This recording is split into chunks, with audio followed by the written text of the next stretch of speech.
At the end of our last video for Bloodshot, Ray Garrison, the living weapon Bloodshot, fought to reclaim all of the nanites that had been infecting the people of Colorado. During his fight, Ray met with a girl going by the name of Magic, and with her help, Ray managed to recover his lost humanity. 30 years have passed. The children of the wasteland settlement gather around to try and see him. They get closer to the old man's shack to see if the rumors of him turning people into goats is true. And as they look in the window, the old man shouts, "Get out of here!" The kids all run off, and the old man steps outside, laughing, and an older woman comes out telling him, "You're terrible." The old man is Ray, and he tells Magic, "I know, but I have to prepare these kids for anything. I won't always be here to protect them." Magic remains quiet and then asks if he's sure that it is today. And Ray tells her, "Yeah, the well is almost dry and the sandstorms are low. I'll be back before sundown." He gives Magic a kiss, and he sets off to get more water. After walking the desert, he comes to his stash, an old tanker and some guns. Once getting the tanker ready, Ray goes back to his bag to get the guns, and soon the nanites begin to pour back into his body, changing him into Bloodshot. He drives out, passing through a deserted town, and along the way he sees the Shadow Men hiding in the alleyways. They know not to attack Ray. That is until after he's gotten some water. They decide to leave him to do all the work. After a bit of a drive, Ray pulls up to Los Angeles, or at least the walls surrounding it. LA cut the world off to keep the water to themselves, only allowing the people of the wastelands a monthly ration supply of it. However, the amount they give wouldn't get a person through the month, which is why he has to steal it. The only thing he has to watch out for is the Exo Man-O-War unmanned sentries. These are suits made out of goo tech, a swarm of self-replicating nanites that are controlled by Gates' master AI. Those nanites are the descendants of his nanites, and because of how old they are, the sentries pass by without even recognizing his obsolete tech. Once the tanker is filled, Ray heads back to the settlement, passing through the same abandoned town as before. But this time, there's something in wait. Out in the distance, the Shadow Men appear, driving their trucks towards Ray. Today, though, they've sent a full raiding party to get this tanker. Big mistake for them. Ray fights off, shooting all that he can to clear his path, and along the way, another truck pulls up.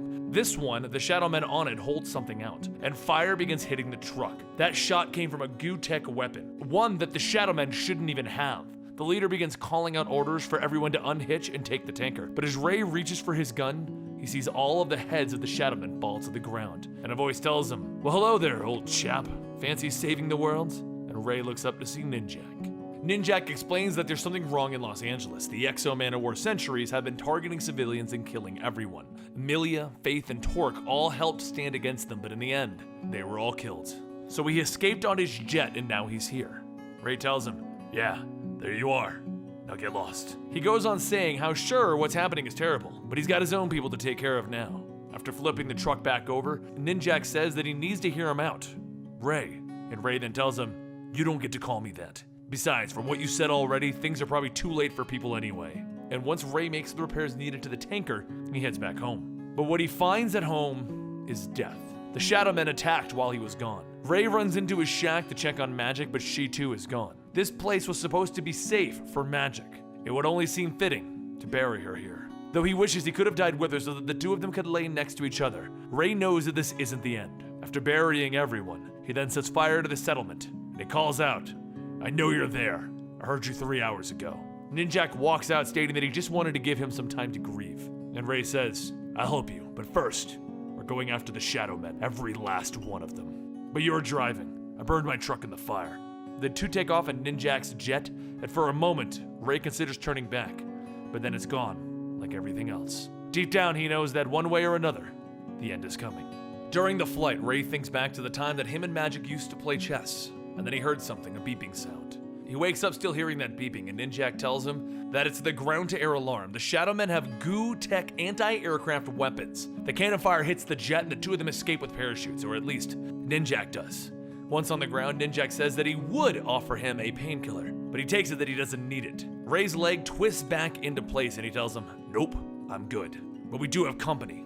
The Shadow Men truck starts driving straight for them, and Ray jumps into the air, kicking through the windshield and crushing the driver's head. Ninjak jumps aboard the back of it, fighting off the remaining men that are there, and he opens fire using the mounted cannon. One of the Shadow Men fires a rocket, and Ray calls out to Ninjak, and then Ray starts to see visions of something else, something similar happening to him in Magic. Once the truck is blown apart, Ray and Ninjak jump out and begin slaughtering everyone who stands in their way. As the last body falls, Ninjak asks if that was it, and Ray tells him, "No, there's one more." The shaman charges towards Ray and he lets him strike him, stating, "I want to feel this." After the shaman stabs into him, Ray kicks him back and jumps on top of him, punching and beating the shaman. All of the memories of Magic pour into his mind, and Ray shouts, "Why did you kill my village? Why did you have to kill my wife?" The shaman starts to struggle to say any words, and he manages to get out that it was the man in the tower. He made them do it. Ray asks who is that, and the man says that he should already know, and Ray beats on him again. Ninjak stops him, stating that as much as he would like to kill that man again, who is the man in the tower? Ray says that he doesn't know, but he intends to find out or die trying. Ray and Ninjak begin to sneak into LA through the sewers, and as they walk in, Ray notices a knight chess piece floating in the water. It reminds him of something, but he just can't remember it.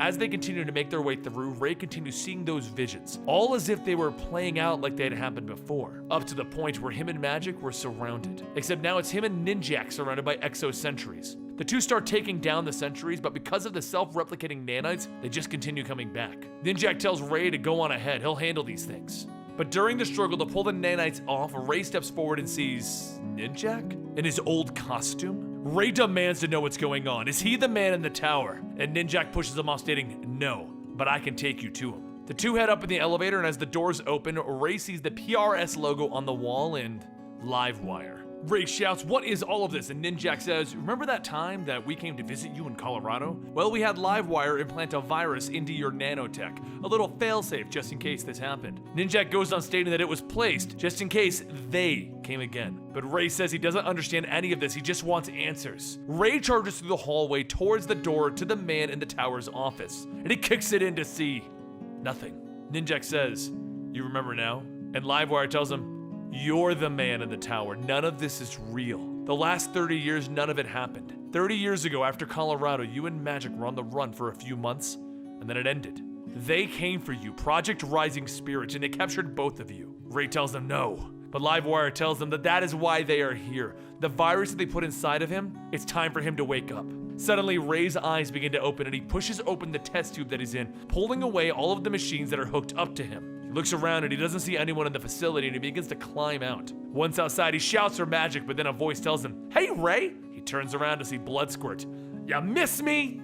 What an interesting story that I feel like only Valiant would really have the balls to pull off. Basically removing you from the entire storyline to tell you a separate story. I've never seen anything like this before, and I found it very interesting because of that. Let me know in the comments down below how you guys felt about this, because it's the perfect story to just remove if you didn't want to read it. But it's also a great story that kind of shows a potential future. Follow me on Instagram and Twitter at Comicstorian, and I'll see you next time right here.